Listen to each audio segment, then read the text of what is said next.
Зочны цагаар өнөөдөр технологи бизнес инкубатор зөвийн захирал Галаар идэ оролцож байгаа. Танд арай мэнд хүргэе. Арай мэнд. Тэгэхээр бидний өнөөдрийн ярилцах сэдэв бол хог хаягдлын дахин боловсруулалт болоод ер нь Gyalgar утны хэрэглэнээс татгалзах тухай дүрнэх болно.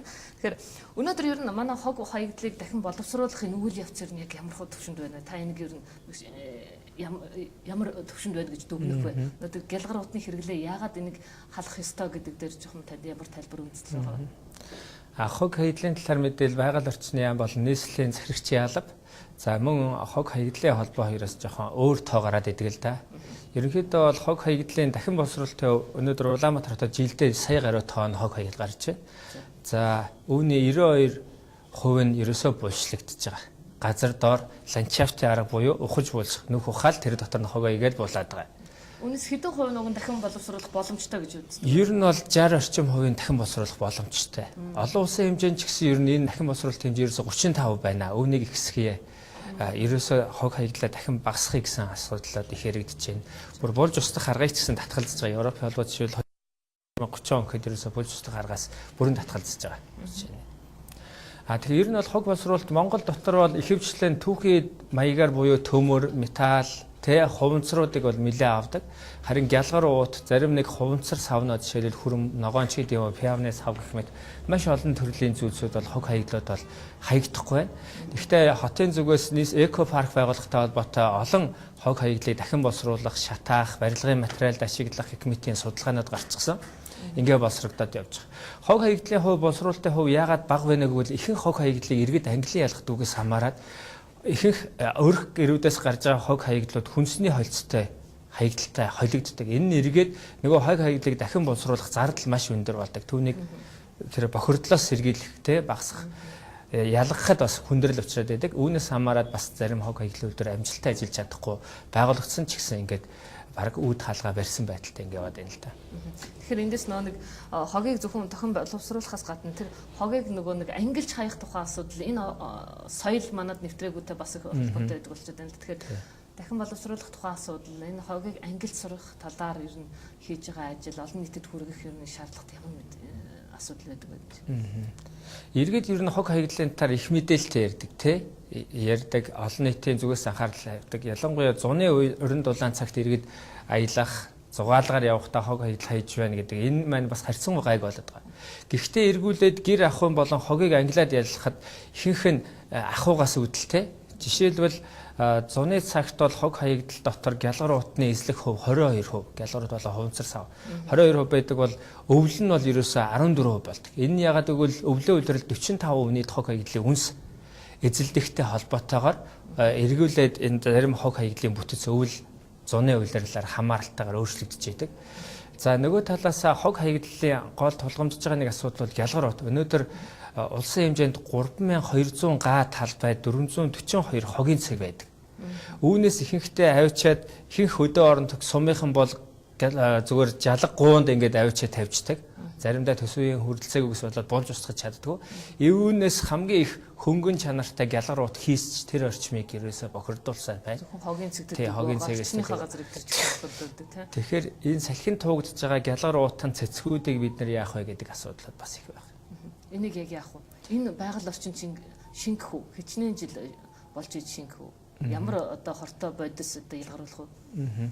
Gyalgar утыг хэд хэдэн янзын материалуудаар хийдэг. Энэ дотор ихэнх хог хаягдл бол дандаа нефтийн шаарнаас маш их химийн элементийн холцтойгоос гарч ирдэг.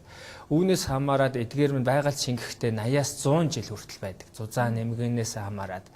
За сүүлийн үед эрдэмтэд судлаад тодорхой хэмжээнд Gyalgar ут болон хуванцар савнуудад био тодорхой хэмжээний материалууд шингэснээр харьцангуй байгальд арай ээлтэй хурдан шингэх ийм материалууд бий болж байна. Гэхдээ энэ асар үнэтэй учраас Монголд нэвтрээгүй байна л да. Тэгэхээр жилийн хэмжээнд жишээлбэл 16 онд гэхэд 62 сая ширхэг Gyalgar ут болон Gyalgar утын сав баглаа бодлын материал Монгол улсад орж ирсэн.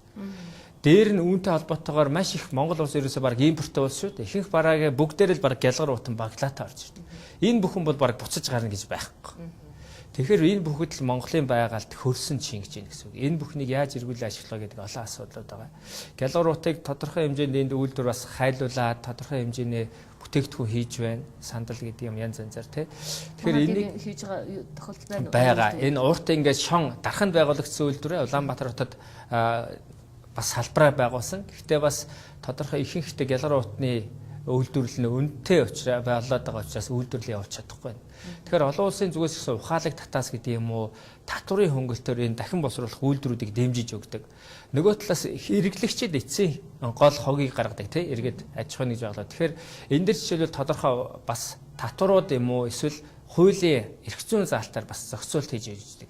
Жишээлбэл бид нар арх тамхинд онцгой албан татвар тавьдаг шиг гялгар утанд жишээлбэл Европын холбоо 0.15 евро центийн татвар тавьснаар өнөөдөр Ирландаас эхлээд маш олон улсуудад өнөөдөр гялгар утыг 80% бууруулж чадсан ийм амжилттай туршлагууд байна л да. Дэлхийн зарим орнууд ихэнх нь гялгар утны хэрэглэнээс татгалзаад байна тийм. Харин манайд энэ гялгар утны хэрэглээтэй холбоотой ер нь хуулийн зохицуулалт эрхцээ орчин ямар гэдэг вэ? 2006 сарын 11-нд зарим нийлэг халисан уутны хэрэглээг хориглох тухай улсын хурлын заалт гарсан. За үүнтэй холбоотойгоор нийслэлийн засаг даргаас ч гэсэн бас гялгар утны тэр дотор хэд нэмгэн гялгар утны хэрэглээг хориглох тухай хууль гарч захирамж гарч 0.25 мм буюу гялгар ут түүнээс доош бидний халисан ут гэдэг тийм нэг удаа гэж идэв юм янз янзын савлаал тийм хоол хүнсний газар ч гэсэн ингээд уутлаад байдаг. Энэ уутыг хориглох тухай заалтууд гарсан ч гэсэн тодорхой хугацаанд хэрэгжиж чадаагүй. Яагаад гэвэл тэр 0.25 гэсэн мм-ийг хэн яаж хэмжих ямар гялгар утны энд хамааралтай гэдгээс эхлээд олигтой хэрэгжиж чадахгүй байсараад 2012 оны хог хаягдлын хуулиар ерөөхдөө орхигдсон. Тэгэхээр эргүүлээд бид нар гялгар утны хориг байхгүй гэсэн. Маш олон улс орнууд энэ дээр хориг тавьж байна. Зарим улсууд тухайн улс орондоо үйлдвэрлэх байтугай бүр нэвтрүүлэхийг хориглож эхэлж байна. За түрүүний хэлсэн одоо зарим улс орн жишээлбэл Швед, Ирланд улсууд нөгөө 0.15 евро центийн татвараа одоо 0.22 болгоод өсгсөн байх шийд. Өөрөөр хэлбэл биднэрт гялгар ут бүр дээр мэн 500 700 төгрөгийн татвар нэмэгдчихдэг бол хүмүүс 1000 төгрөгөөр гялгар ут авах уугүй гэдэг асуудал гарч байгаа байхгүй. Нөгөө талаас бид нэр гялгар утны хэрэглээг багасгах зорилгоор олон нийт рүү хууль гаргаж сар бүрийн тодорхой өдөр гялгар утаас сатгалзах өдөр болгоё. Эхний ээлжийн шууд хуулиар хорихгүй ч гэсэн ингээд зөвшөөрүүлье. Нийслэлийн иргэдийн хурал бас өргөн барьцсан байгаа. Гялгар утнаас татгалзах нэг өдрийг бий болгоё. Арихгүй өдргээ бид нар сар бүрийн нэг тэмдэглэдэг те. Яг энэ шиг тодорхой нэг өдрийг заагаад энийг худалдаа үйлчлэхний байгууллагууд маань баримтлаад явах юм бол бид нар тодорхой хэмжээнд тэр өдөр гялгар ут зарахгүй бол иргэд маань те тэр даавуу утаа хэрэглээд хөвшөөд бас тодорхой бас хэрэглээ нэвтрэх юм аа л гэсэн. Нэг өдөр л энэ хэрэглээг зохицуулахад ер нь хичнээн гялгар утыг хязгаарлах боломжтой байна. Улаанбаатар хотод 380 мянган өрх байгаа. За 60 мянган гаруй албан байгууллага аж ахуй нэгж байна. За 370 80 мянган өрх маань 7 хоногт нэг удаа дэлгүүр орохтой л нэг гялгар ут хэрэгэлдэг гэд хамгийн багаар удаад үзэхэд өдөр 7 хоногт бид нар 380 мянга. Тэгээ энийг нөгөө 52 7 хоногоор үржүүлэл бид нар чинь жилдээ тэ 30 40 сая шиг гялгар утыг шууд хаяад эргүүлээд байна. За зарим нэг айлууд бол хогийн савндаа угалдаг ч юм уу дахин хэрэглэх боломжууд гаргаж байна тэ. Тэгэхээр гялгар утан ч гэсэн дахин амьдрах буюу дахин хэрэглэх боломжийг бас болгож ийл боломжтой. Нөгөө талаас гялгар утыг судлаад үзвэл бид нар заримдаа энгийн хэрэглээ хамгийн энгийн хэрэглээ цэцэрлэг бүр цэцэрлэгээс бүр маш их өнөөдөр 220 мянган хүүхэд цэцэрлэгт явж байна. За улсын Улаанбаатар хотод маань ихэд 110 мянга байгаа. Нөгөө өглөө юу? Тийм. Сая гялгар утны өглөө. Ерөөсөө эмнэлгийн байгууллага байна, цэцэрлэг байна. Зарим томоохон үйлчлэгээ фитнес клубч гэдэг юм. Эсвэл цагаан сараар гэхэд одоо олон айл өрхөд гутлаа тайлахаас яах ингээл гялгар ут угалдаг болчиход байна л да. Тэгэхээр бид нар бол зөвхөн өнөөдрийгөө бодохгүй өөрөө амар хялбараа мөнгөө хэмнэхтэй ч бодох ш ирээдүйн хойч үеэ өнөөдөр бодох нь үнэхээр чухал байна. Энд ч дэлхийн нийт тогтвортой хөгжлийн зорилтыг тавиад явж байгаа тийм. Тэгэхээр мэдээж гялгар утаас татгалзах зүйтэй хэрэг байна. Зайлшгүй шаардлагатай байна. Гэхдээ орлуулах юу байх вэ гэдэг асуулт гарсан. Өөрөөр хэлбэл нэг юма бэлдээгүй байж нөгөөдгөө халчдаг дараагийнх нь байх болохоор асуудал үүсдэг учраас яг өнөөдөр хэрэглээнд юу чухал байна? Эмнэлгийн байгууллагуудад гялгар ут өмсгөөсөөр аргагүй байна. Цэцэрлэгүүдэд өмсгөөсөөр аргагүй л болчиход байна. Яг тэгэхээр орлуулах бүтээгдэхүүн энийг орлуулах чухам бүтээгдэхүүний талаар судалгаа энэ тасаа судалгаа мэдээлэл байна. Яаж энийг зохицуулж болох вэ? Энэ хэрэглээг өөр юу байж болох вэ? Тэгэхээр олон улс орн за жишээлбэл бид нар имартыг нээгдэх үед маш олон монголчууд очсон тийм. Имарт бол 20 мянгаас дээш борлуулалт бүр дээр одоо бидний хэлдэг зузаан шуудаа шигч гэдэг юм да. Гэхдээ өнгөлөг гоё тийм зузаан торуудыг маш олон дахин ашиглах боломжтой бат бөх ийм торуудыг олгож ирсэн. Олон улс орн даван торыг их хэрэгжилж байна. Цаасан тор уутыг хэрэглэжсэн эдгээр маань хувцас гоо сайхан гэдэг үнэтэй чамин зүйл хэрэглэгдэг. Нөгөө талаас цаас маань ихэвчлэн модноос үүсдэг. Дахин босруулж болно. Гэхдээ энэ маань нэлээд өндөр өртөгтэй учраас Нөгөө талаас Монгол улсад маань дахин боловсруулах үйлдвэр байхгүй тий. Кардон буюу хайрцгийг л дахин боловсруулад буцаагаад хайрцаг үйлдвэрлэж байна. Хар бор цаасууд гаргадаг. Тэгэхээр ерөнхийдөө бол тэр түрүү хэлснээр татварын асуудал хамгийн сайн амжилттай жишээ болоод байна. Иргэдэд бид нар саяхан тамхи татахыг 50,000 төгрөгөөр торгоод л эхэлсэн чи ерөөсө тамхины хэрэглээ маш багасаад бид нар заримдаа найз нөхөдтэйгээ ресторан бааранд ороход л нийлд утаа тамхи өнөртдөг байсан тийм. Өнөөдөр бол хэрэглээ хөвшөөд эхэлж шít. Автозамын хөдөлгөөн ч гэсэн тодорхой хэмжээний торгуул энэтэй зохицоод манайхан бас зөв шийдэл гарч байна. Хамгийн энгийн жишээ бид нар өмнөх нь кондуктортай байхад бараг л кондукторт мөнгө өгөхгүй харамлаад байдаг гэсэн хүмүүс өнөөдөр кондуктордгүй болсон бахад хүн бүхэн зөв ухаалаг хэрэглээ хөвшөөд байна тийм. Монголчууд тэгэхээр бол хөвшиж хэрэгжилж чадах юм байна. Төр засаг маань харин энд олон улсын сайн туршлагаа нэвтрүүлээд татварын болон тийм эсвэл эрх зүйн зарим нэг зохицуултаа уриалга гаргаад энийг хөвшүүлчих юм бол монголчууд мөдгөн Гялгар утнаас татгалзаж чадвартай гэдгийг би бас итгэдэг. Тэгэхээр дахин боловсруулсан жишээ нь Гялгаруудыг одоо дахин боловсруулаад яг хичнээн төрлийн бүтээгдэхүүн үйлдвэрлэх боломжтой байд юм бол. Бид нар бол яг нөгөө дахны газрууд Гялгаруудаар бүр зам хүртэл барьсан сурагтай байсан юм уу? Тий. Ер нь бол Гялгаруудыг хайлуулбал буцаад хуванцрын нэг төрлийн материалууд гарч ирнэ. Гэхдээ хайлуулах нь тодорхой хэмжээний бас нарийн олон улсын сайн технологи нэвтрүүлэхгүй бол утаа өөрөө ихлээд агаарыг бас их бохирдвол бас нэгдлийн нэг их усүр болно. Гялгар уутыг сүлжээд дээс томхоос эхлээд маш олон зүйлүүдийг хийж болдог сайн тань ялдаг тийм.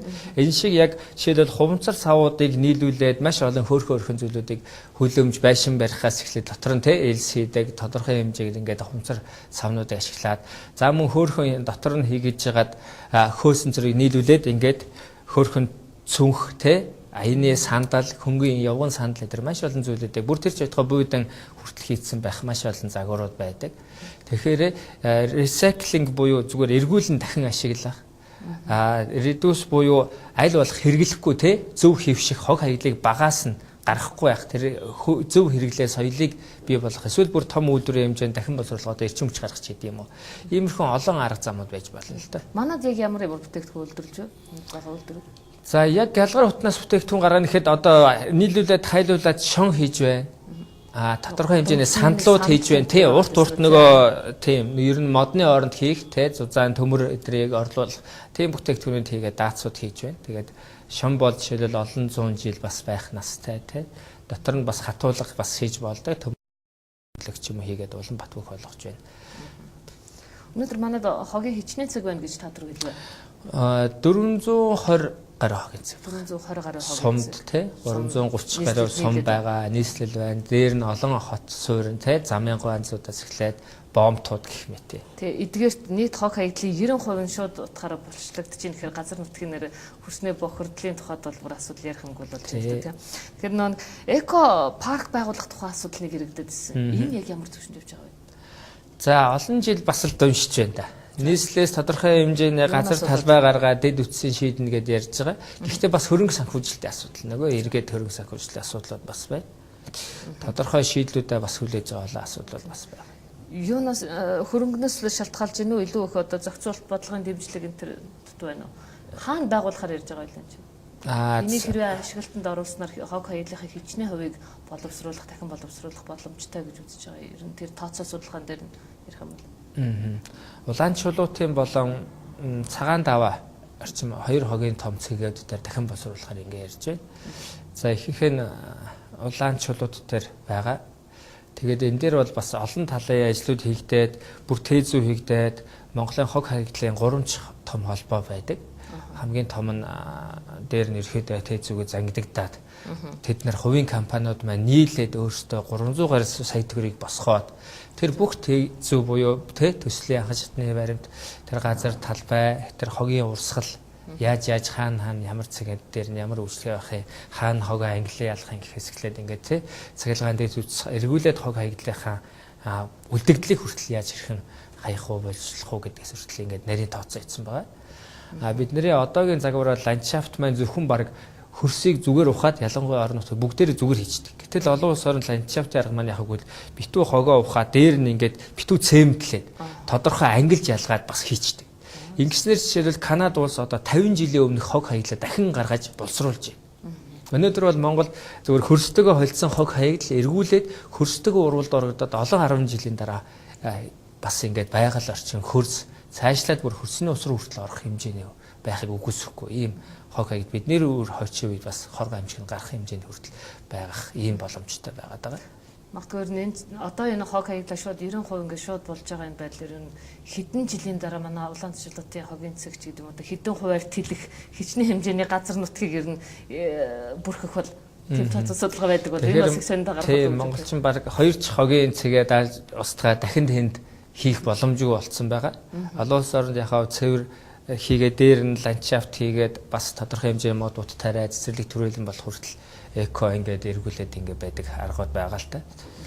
Тэгээд яаж цэвэрлэх үү гэдэг дээр л бас бид нар гол нь иргэдийнхаа хэмжээнд зөвхөн төр хэдэн компаниуд анхаарахаас илүүтэй иргэдийн сэтгэлгээнд орж иж энэ хог хаягдлын менежмент гэдэг иргэдэг татан оролцвол өөрсдөө ийм байдлаар л энэ хог хаягдлыг ангилж ялгадаг, урамшуулдаг эсвэл тэрэнд нь иргэдийн зөв сэтгэлгээ орж иж л олон нийтээр анхаарал хандж байна. Нэг ийм соёлд ийм хэрэглээний нэг ийм соёлд суралцах зайлшгүй шаардлагатай байна л да тийм ээ. Тэгэхээр яг энэ чиглэлээр нэг хэсэг нэг хогийг ангилан хаягддаг болгоё гэж одоо томоохон супермаркетуудын үдэн дээр нэг одоо дахин боловсруулах хог шууд хог хаягддаг гэж одоо нэг ялгагдсан хогийн сав тавьсан байсан л да. Гэхдээ энэ зөвхөн хогийн сав тавьдаг болсноор өөрсдөө хүмүүс хогоо ангилж хаягддаг болчихоогүй юу гэдэг дээр бас л үгүй гэдэг нь харагдлаа л да. Тэгэхээр яг иргэдэд зориулсан энэ одоо хэрэглээний соёлыг нэвтрүүлэх сурталчлах тал дээр ер нь бас ер нь яаж ажиллах шаардлагатай байна. Энэ дээр ер нь бас хийгдэж байгаа ажлууд байдаг юм болов уу?